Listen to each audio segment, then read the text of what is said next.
Alam mo na ba? Si Dale Schroeder ay isang simpleng tao mula sa Iowa, USA, pero may napakalaking puso.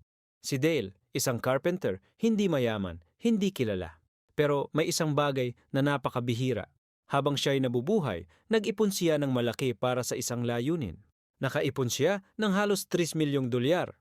Sa kabila ng simpleng buhay niya, hindi siya nag-isip para sa sarili lang. Nag-ipon siya para tulungan ang mga kabataang hindi kayang mag-aral sa kolehiyo. Oo, tama kayo. Nang pumanaw siya noong 2005, nahulog ang lahat ng ipon niya sa isang bagay na hindi mo inaasahan, mga scholarship para sa 33 estudyante.